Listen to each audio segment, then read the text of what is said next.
जय श्री श्याम, नमस्कार, good morning. कैसे हो आप सभी? उम्मीद करता हूँ कि आप सभी स्वस्थ होंगे, बढ़िया होंगे और अपने एग्ज़ाम बढ़िया तरीके से दे रहे होंगे। कोटा यूनिवर्सिटी के भी एग्ज़ाम चल रहे हैं और शेखावाटी यूनिवर्सिटी के भी चल रहे हैं और राजस्थान यूनिवर्सिटी के भी एग्ज़ाम चल रहे हैं और बच्चों के बहुत इतने प्यारे कमेंट आ रहे हैं, पॉजिटिविटी मिल रही है। एक बच्चे ने तो कमेंट किया कि sir you are the only most teacher in YouTube. मतलब आप एक अकेले मात्र टीचर हो पर हम ट्रस्ट कर सकते हैं। University of Kota. अच्छा, university of Kota class BSc BEd 6 semester के जूलॉजी की, बिल्कुल ये भी बता देंगे। यूनिवर्सिटी ऑफ कोटा और 4th सेमेस्टर के बॉटनी के तो अभी मैं प्रोवाइड करवा ही रहा हूँ। बहुत प्यारे प्यारे कमेंट करते हैं स्टूडेंट। अभी लाइव आऊँगा और फिर सबके कमेंट एक साथ पढ़ दूंगा मैं, है ना? सबका नाम भी ले लूँगा। मोनिका चौधरी ने कमेंट किया है कि सर ये क्वेश्चन जो आप बताती है वो एनफ है क्या? बिल्कुल बहुत ज़्यादा है बेटा। ये क्वेश्चन अगर मान लो मैं ज़्यादा क्वेश्चन बताऊँ, अगर समय हो ना अपने पास 10 दिन का 20 दिन का, तो मैं 2-4 क्वेश्चन और भी ऐड कर सकता हूँ। लेकिन समय इतना ही है, 4-4 5-5 दिन का ही तो गैप है, तो इसमें यही क्वेश्चन आप पढ़ पाओगे और यही याद कर पाओगे। ऐसा नहीं है कि इतना बाहर दे दूँ मैं, और अगर मैं ज़्यादा दे भी दूंगा तो आएँगे तो वही जो इम्पोर्टेंट है, एक बात।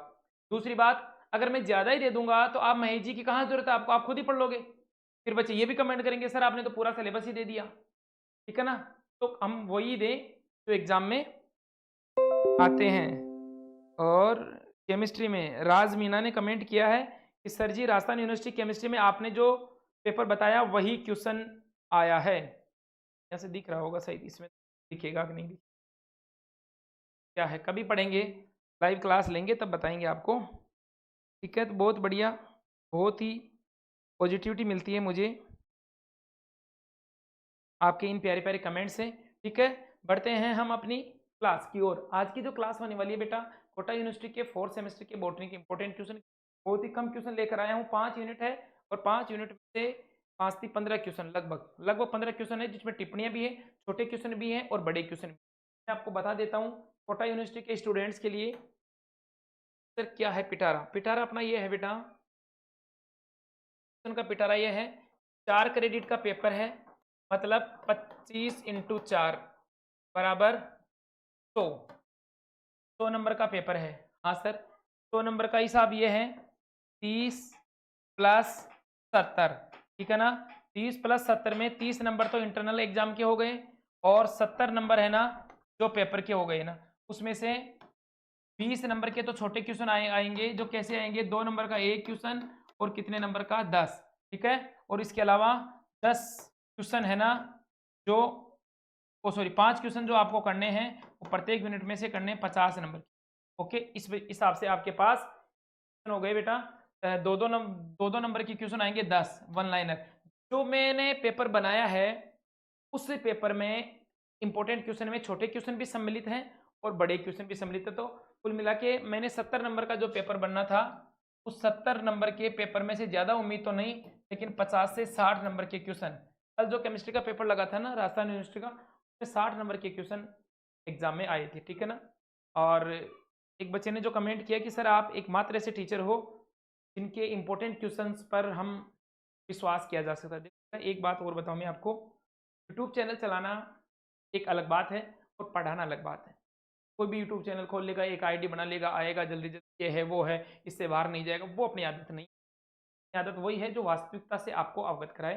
एक शिक्षक की सबसे बड़ी विशेषता यही होती है कि वो अपने जो स्टूडेंट है ना, उसको अपना साथी समझे और उसको साथ लेकर चले। वही एक अच्छे शिक्षक की विशेषताएं हैं। तो अपना उद्देश्य ये नहीं कि अपना यूट्यूब चैनल चले, आप उसको देखो।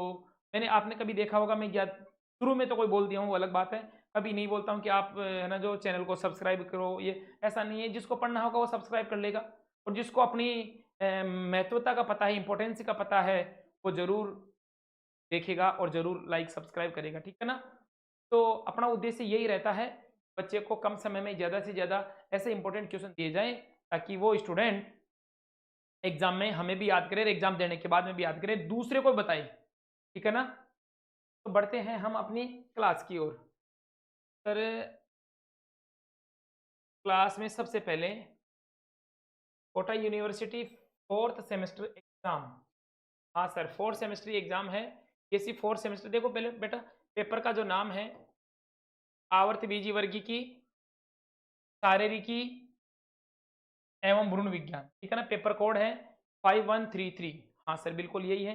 सबसे पहला क्वेश्चन है स्तंभ मतलब स्टेम एंड मूल मतलब रूट में सेकेंडरी ग्रोथ, द्वितीयक वृद्धि को समझाइए। Secondary growth in stem and root, ठीक है। एक बच्चे ने कमेंट किया कि सर आप थोड़ा सा इंग्लिश में बता दीजिए।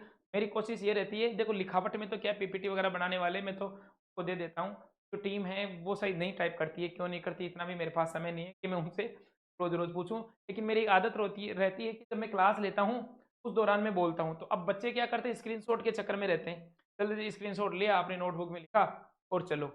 तो अगर आप पूरी क्लास देखोगे, आराम से देखोगे, तो आपको सब चीज देखो जाएगी। हाँ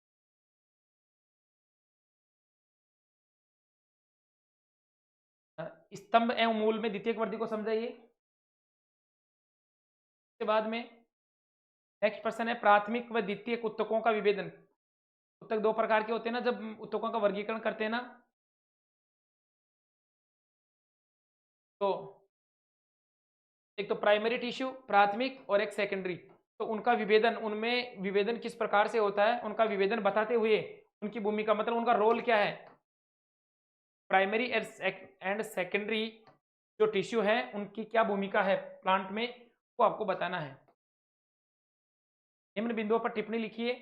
प्ररो अग्रस्त विभिजोतक the shoot apical meristem, shoot apical, एक तो बताना आपको, एक सॉरी कोई बात, एक टिप्पणी तो बतानी है बेटा सूट एपिकल पर, प्ररो प्ररो अग्रस्त विभिजोतक पर, और दूसरी टिप्पणी बतानी है बेटा मूल अग्रस्त विभिजोतक मतलब द रूट, गलत लिख दिया है, ये गलत है कोई बात नहीं, द रूट एपिकल मेरिस्टम, मूल अग्रस्त विभिजोतक क्या होते हैं और पररो अग्रस्त विभिजोतक। कई बार क्वेश्चन ऐसा भी आ सकता है इन दोनों में अंतर बताइए, या ऐसा भी क्वेश्चन आ सकता है बेटा पररो अग्रस्त विभिजोतक क्या है या इसके कार्य बताइए। आपको इसके फंक्शन भी देखने हैं, इनकी संरचना भी आपको देखनी है। सही है। अगला प्रश्न है बेटा प्राथमिक पररो समनी भवन, प्राथमिक पररो, हाँ बिल्कुल, प्राथमिक पररो सवनी भवन क्या होता है इसके बारे में आपको बताना। ये है फर्स्ट यूनिट के बहुत ही प्यारे प्यारे से सवाल, बहुत ही कम लेकर आया हूँ सवाल में, बहुत ही कम प्रश्न है। स्तंभ व मूल में सेकेंडरी ग्रोथ बतानी है, प्राथमिक और द्वितीयक उत्तकों का विभेदन बताना है, और पर्रो अग्रस्त विभिजोतक और शीर्ष मूल अग्रस्त विभिजोतक और प्राथमिक पर्रो का सवनी। ये थी प्रथम यूनिट की बात। अब बात करते हैं यूनिट की। दूसरी यूनिट में क्या है बेटा, दूसरी यूनिट क्या कह रही है, दूसरी यूनिट कह रही है कि जो एंजियोस्पर्म है आवर्त बीजी हैं उनकी ओरिजिन मतलब उत्पत्ति बतानी है, और उनके डेवलपमेंट के बारे में मतलब उनका विकास कैसे हुआ, आवर्त बीजियों के बारे में बताना है आपको। तो दूसरा प्रश्न है आवर्त बीजियों के पूर्वज मतलब कहाँ से इनकी उत्पत्ति हुई, आवर्त बीजियों के जो पूर्वज हैं उनके बारे में बताना है। और तीसरा प्रश्न है आवर्त बीजियों के कुल। अब आवर्त बीजियों के जितने भी कुल हैं उनको आपको पढ़कर जाना है, उनकी विशेषताएं उनके कैरेक्टर पढ़ के जाने हैं, और एग्जाम्पल पढ़ के जाने कौन से कुल में कौन सा प्लांट आ रहा है, ठीक है। और आवर्त बीजियों की जो पूर्वज है उन पर टिप्पणी करनी है, और आवर्त बीजियों की उत्पत्ति और विकास के बारे में आपको लिखना है। अब कई बच्चे बोलेंगे कि सर एक और ये दो प्रश्न, हाँ बिल्कुल मान लो एक प्रश्न तो इसको मान लो, एक क्वेश्चन इसको मान लो, और एक क्वेश्चन सर तीन में से, बिल्कुल तीन में से एक क्वेश्चन आ जाएगा, तीन में से एक क्वेश्चन आ जाएगा 101%।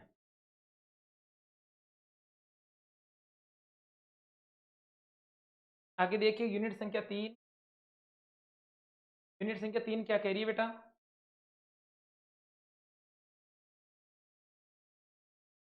तीन कह रही है बेंथम हुकर, एक तो वर्गीकरण के जो साइंटिस्ट थे बेंथम हुकर, और दूसरे हैं हचिंसन।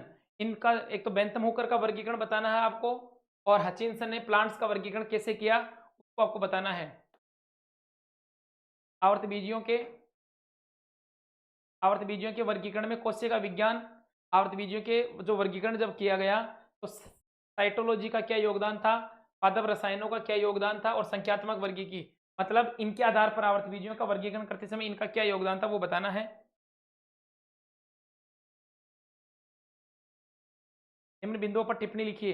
वर्गीकरण के सामान्य सिद्धांत, वर्गीकरण के सामान्य सिद्धांत कौन कौन से हैं, जनरल प्रिंसिपल बताने हैं और वर्गीकरण के रूल्स नियम बताने हैं। और अगला प्रश्न है वर्गीकी के उद्देश्य, वर्गीकी के उद्देश्य बताने हैं। चलो सेकंड यूनिट की बात हो गई, थर्ड की हो गई।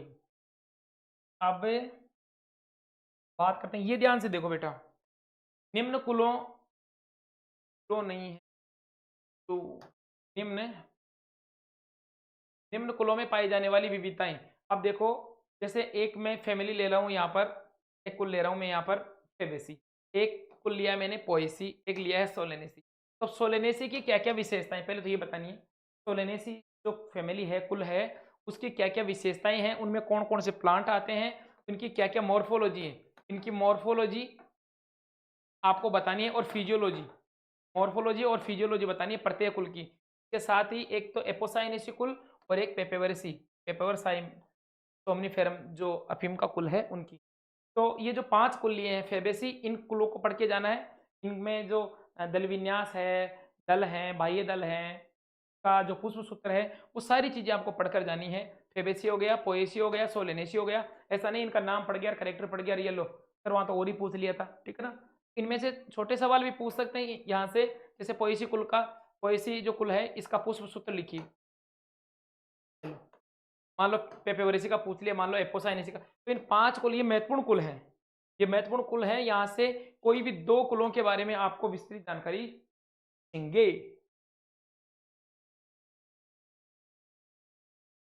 और अंतिम पड़ाव बहुत ही महत्वपूर्ण, बहुत छोटे प्रश्न हैं। और यहाँ से ऐसा कैसा, मेरे को जहां तक उम्मीद है ना, जो 5वीं यूनिट है ना, ऐसे कैसे छपकर आएगी एग्जाम में।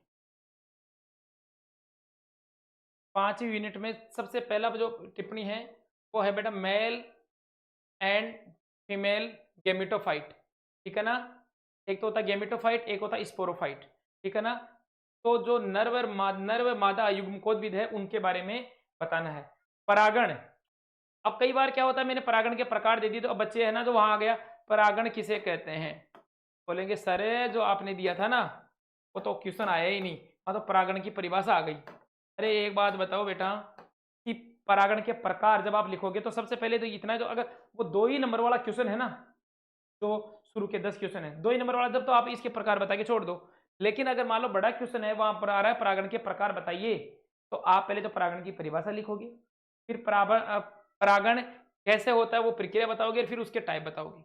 तो वहां पर अब अगर परागण के प्रकार ही बता रहे हो ना, तो डेफिनेशन तो आपको बतानी है। इसके बाद में है बेटा फल का विकास, मतलब फ्रूट कैसे बनता है, जो आवर्त बीजी हैं उनमें फ्रूट का निर्माण कैसे होता है, फल भित्ति से होता है कि मध्य फल भित्ति से होता है कि पुष्पासन से होता है कि अंडाशय से होता है, अलग अलग प्रकार के। तो वहां उसका फल का डेवलपमेंट कैसे होता है वो आपको बतानी है।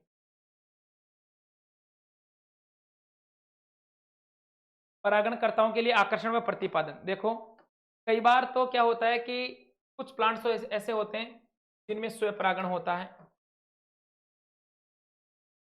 ठीक है ना, और कुछ प्लांट्स ऐसे ऐसे होते हैं जिनमें पर परागण होता है। तो जब जहां पर परागण होता है उस दौरान जैसे हवा के द्वारा, कीटों के द्वारा, ठीक है ना, पक्षियों के द्वारा, तो जब पर परागण होता है तो कोई फूल पर या उसके फूल की ऐसी कोई स्ट्रक्चर होती है, अट्रैक्शन होता है, कोई कुछ आकर्षण होता है, और उनका प्रतिपादन कैसे होता है। तो परागणकर्ताओं के लिए वो आकर्षण और प्रतिपादन क्या है वो आपको बताना है। डबल फर्टिलाइजेशन, दोहरा निषेचन, दोहरा निषेचन तो बॉटनी में आपने पढ़ा ही होगा। एक जो स्पर्म, वो स्पर्म क्या गेमिटोफाइट है, गेमिट जो है ना वो तो एक से मिलता है, एन से मिलता है, और दूसरा जो है ना वो जो मध्य में जो केंद्रक होता है उनसे मिलते हैं, तो 2 बार निषेचन होता है, तो वो स्ट्रक्चर क्या कहलाती है बेटा, डबल फर्टिलाइजेशन कहलाती है। तो इसकी आपको पूरी परिभाषा के साथ बताना है। भ्रूणकोश, एम्ब्रियो से एक